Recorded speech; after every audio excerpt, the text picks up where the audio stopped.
Hey friends, welcome to my channel. Today we are going to make this wonderful chicken salna, which is a great accompaniment for parathas. So let's see. So for making this recipe, I've taken a deep bottom pan and I'm adding 5 tablespoons of oil to it.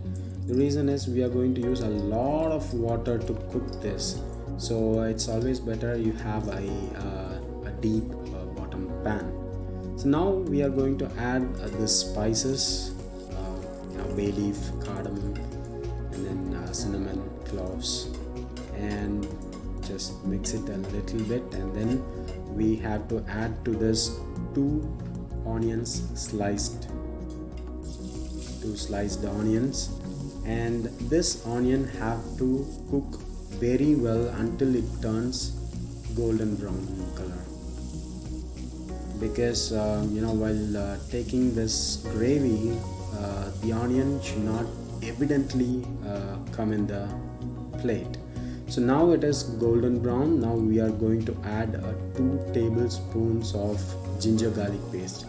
For this particular gravy, we have to add a little more than the usual quantity because this goes purely with paratha.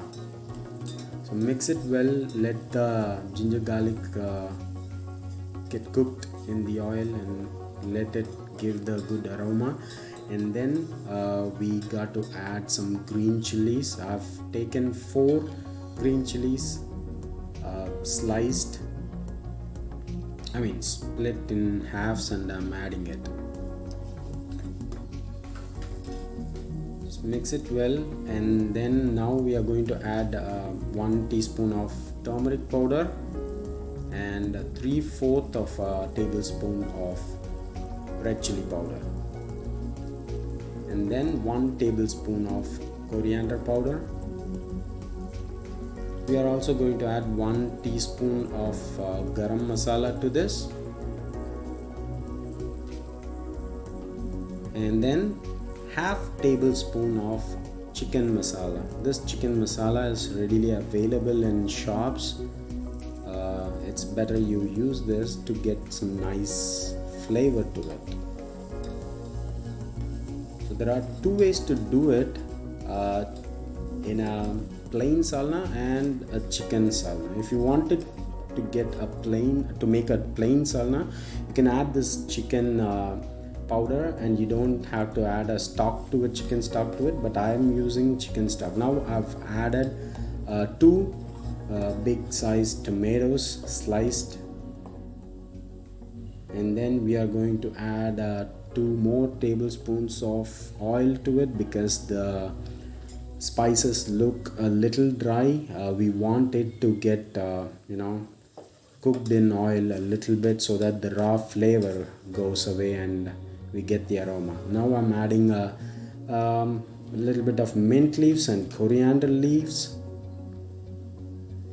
and then a little bit of a curry leaves, and I'm giving it a good mix.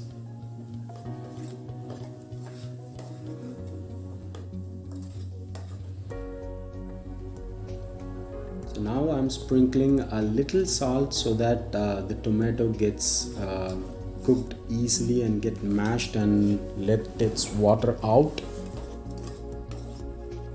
Just mix it a little and make sure the masalas are not going to get burnt, because as and when you add the spices it tends to burn. Now add 1 cup of water to it and just mix it so that the masalas are going to get cooked nicely and evenly. The onion, the tomatoes, and the chili, and the ginger garlic paste, and all those spices that we have added, it needs to get cooked evenly.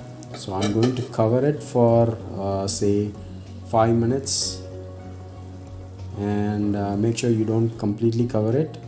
So it's been 5 minutes now. I've opened it. Now it's cooked evenly and I can get a good aroma. So now at this point we are going to add a mixture of coconut and fennel seeds and poppy seeds, which is couscous. So this is going to be one half of coconut, 2 tablespoons of fennel seeds, and then 1 tablespoon of poppy seeds or the couscous. So now mix it. At this point is where you have to decide whether you are going to use the chicken stock like I'm going to use, or if you wanted a vegetarian one, just add water. I've added 5 cups of chicken stock. So that was 4, and this is another 1 cup I've added. So altogether 5 cups of chicken stock, and we are going to add 2 cups of water. So if you're not adding chicken stock, you can straight away add 7 cups of water to it. The reason why we are adding so much liquid to this gravy is we are going to let it cook at least 20 to 25 minutes. So if you are making a regular chicken curry or chicken gravy, we don't add so much water and we don't cook for such long time. But here we are going to cover it, and we are going to keep the flame somewhere in low to high, and we are going to cook for 15 minutes. Right now I've opened it after 5 minutes and I can see it boiling. Now I'm adding the salt that is needed for this dish. And there is one secret ingredient that we are going to add. This is very important to make a chicken salna that goes with parotta especially. We have to add 2 tablespoons of gram flour or the Bengal gram flour mixed with 2 tablespoons of water and add it to the gravy.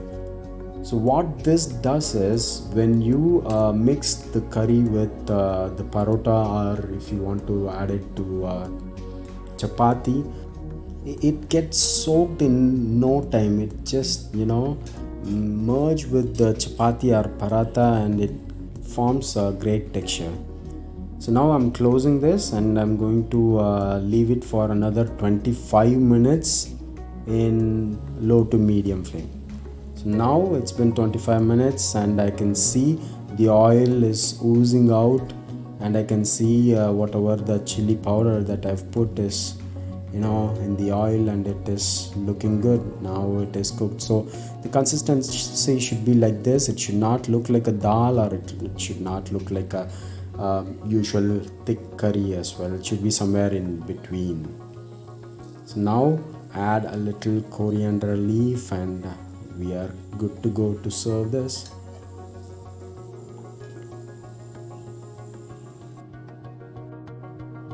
So here you go. I hope you like this recipe.